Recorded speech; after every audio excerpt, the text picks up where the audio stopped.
Ever wondered how to strike a balance between spirituality and materialism? Well, join us today as we explore Sadhguru's profound wisdom on living life to the fullest. Discover the secret to harmonizing your materialistic and spiritual pursuit. Learn to embrace each moment as if it is where you're lost in the material world while nurturing your eternal spiritual essence.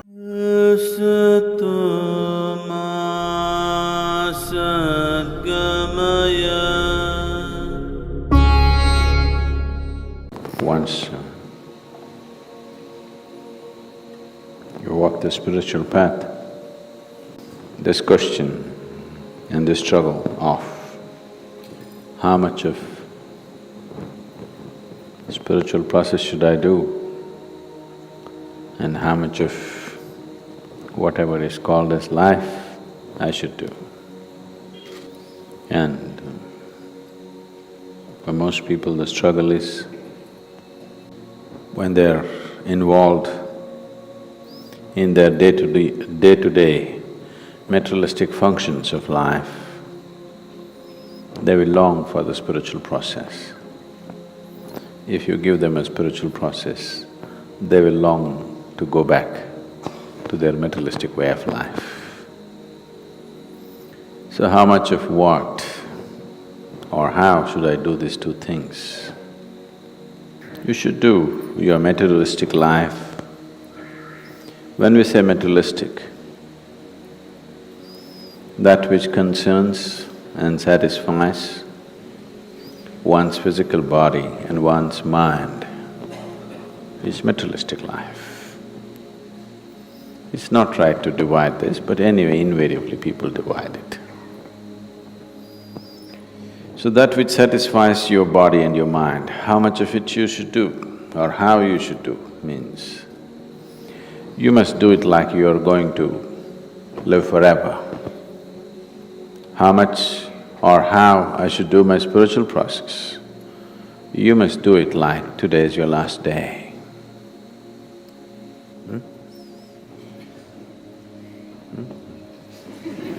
Which way is it? Now, on a certain day, a hunter caught a little bird, a tiny little bird, and he was about to take its life. Then the little bird said, "You have caught and eaten many far bigger animals in your life, but it has not satisfied your hunger. Me, a little bird, this much I am. What can I do for you? So why kill me? If you allow me to live, I'll give you 3 invaluable teachings with which your life will be phenomenally rich. One teaching I will give you when I'm still in your hand. The second teaching I will give you when I sit upon the roof of your house. The third teaching I'll give you when I sit on top of that tree." Then the hunter thought about it, looked at this little bird. It doesn't even work as an appetizer, too small. So he said, "Okay, give me the teaching." The first teaching that the bird gave is, does not matter who, whatever pronouncements they make, don't ever believe it. Took off from his hand, went and sat on top of the roof. And then he said, "You fool, you let me go. Do you know who I am? Within my belly, I have a diamond which weighs 5 ounces. Then the man started wailing about his misfortune. "Oh, such a huge diamond, I let it go. What a fool I am." Then the bird said, "You are definitely a fool. I already told you, never believe any pronouncements made by anybody. whoever they may be. See, I weigh just 2 ounces. How can I have a diamond 5 ounces in my belly, you fool? So the second teaching is, never look back and regret at anything that is past. And then flew and went and sat on top of the bird. The men started screaming and wailing, "No, I missed the diamond, now you're telling me not to regret, you fooled me." And the bird went and sat there and waited. Then he recovered, okay, never regret for what has happened. Okay, tell me, what's the third teaching? The bird said, anyway, you did not listen to the first 2. What is the use of the third? Never waste your energies and wisdom upon those who don't listen. That's the third teaching, and flew away. Now, whatever I say, it's not going to work. Now, your materialistic life, you must live it as if you're going to die today. Your spiritual life, you must do it that you are eternal, not the other way around. Don't say this to everything. No, Sadhguru, whatever you say, that's not true. If that is really true, that you have become like this, that there is no value for reason in your life, you have become a devotee and there is no value for reason, then all these teachings no good, don't bother, just… when we were doing the wholeness program, the 90-day program, this is a place where we went about exploring and revealing various aspects of life which they had never thought was possible. As we went by, every time I ask a question and ask yes or no. After some time, some of them at least, their logic was completely defeated. They said, there's no point, Sadhguru, we saying yes, no, no good. We're yes and yes. When I came one day, they had written on a big board, Sadhguru, yes and yes.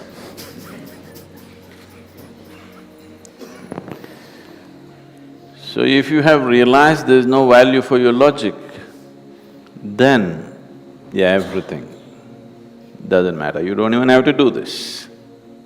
You don't even have to say yes. But when you still live by logic, whatever is said by whoever, you have to put it to the test of your logic. Because if you do not do that, your logic will not evolve. Logic is a horrible thing if it is in a rudimentary condition. If you refine your logic, it can be the way to your liberation. It can be a stepping stone to your liberation if you refine it. If it's in a rudimentary condition, it is a horrible thing. It blocks you from everything, it makes you suspicious about everything. It will not let you experience anything. So, you've not given up your logic, have you? You're not listening, that's why. If you live your materialistic life like you're going to live forever, what will you do? You will buy 1,673 pairs of shoes.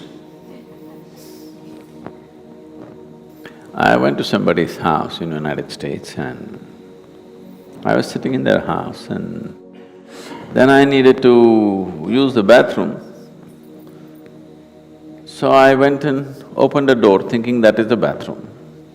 I opened, it was a large room, about, let's say, one segment of this hall like this. And it was full of shoes. Hundreds of pairs of shoes. I looked, are they in some kind of shoe business? Then I came out and the lady of the house was trying to guide me to the bathroom. Then I asked, what are all those shoes? She said, oh, no. Not 2 dozens, hundreds of shoes. I'm buying shoes for 12 lifetimes I've bought and kept, just in case when I come back. If the shoe price is high in my next life, you know, I've already bought them and kept. So you don't live your materialistic life like you're going to live forever. You live your materialistic life like today is the last day. You live your spiritual life like you're eternal. So without listening, without applying your logic, don't say yes, unless you become just yes and yes.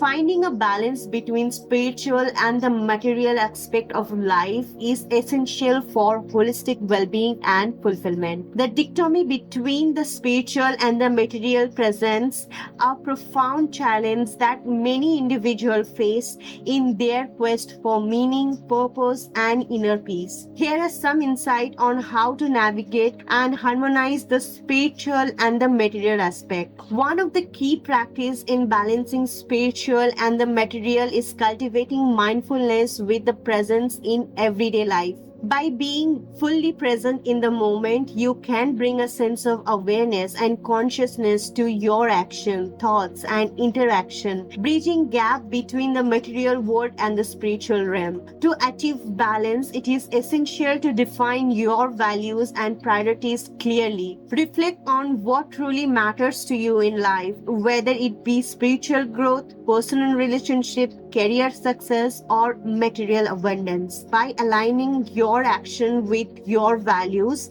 you can create a sense of harmony and coherence in your life. Gratitude is a powerful practice that can help you bridge the gap between spiritual and the material world. Cultivate a sense of gratitude for the abundance in your life, whether it be materials, possession, relationships, opportunities, or experiences. By appreciating the blessings in your life, you can cultivate a sense of contentment and fulfillment. In a world filled with distraction and demands, it is essential to set boundaries and create space for spiritual practices. Whether it be meditation, prayer, yoga, or contemplation, dedicating time to nurture your spiritual well-being can help you to stay grounded and connected to your inner self amidst the busyness of your life.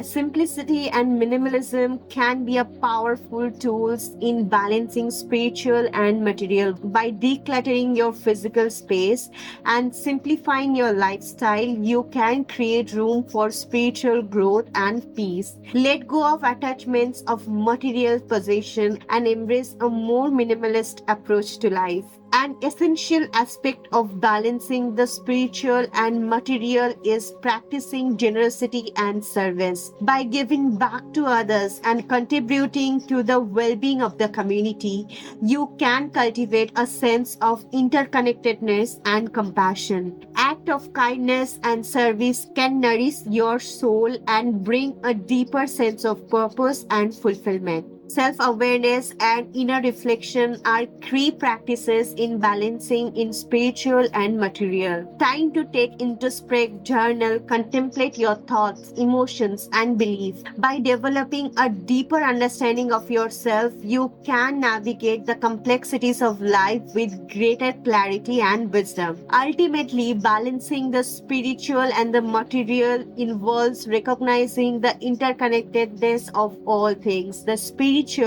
and the material are not separate realms but interconnected aspects of the same reality. By embracing this unity and harmony, you can navigate the dualities of life with grace, acceptance, and love. So, as we come to the end of this video, let's take a moment to reflect on the wisdom shared by Sadhguru. By balancing spiritual process and materialistic aspect of life is delicate dance, but one that can bring immense bliss and fulfillment. Sadhguru reminds us to live our materialistic life as if today were our last day, to fully immerse ourselves in the present moment and to make the most of every experience. At the same time, he encouraged us to embrace our spiritual life as if we are eternal, tapping into the depths of our being and connecting with something greater than ourselves. Finding balance is not all about denying or neglecting either aspect of life,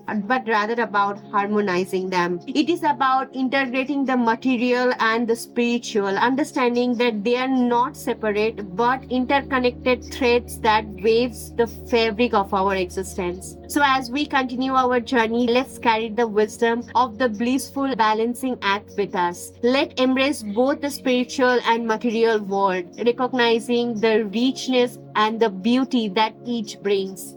Let's explore the dance of the divine within us, unlocking the abundance that exists in every moment. Thank you for joining on this exploration of bridging the gap between spiritual and the material. We hope that the insights shared by Sadhguru have resonated with you and provide you a valuable guidance for your own journey. Until next time, may you find harmony with the blissful balancing act of spirituality and materiality. Namaskaram.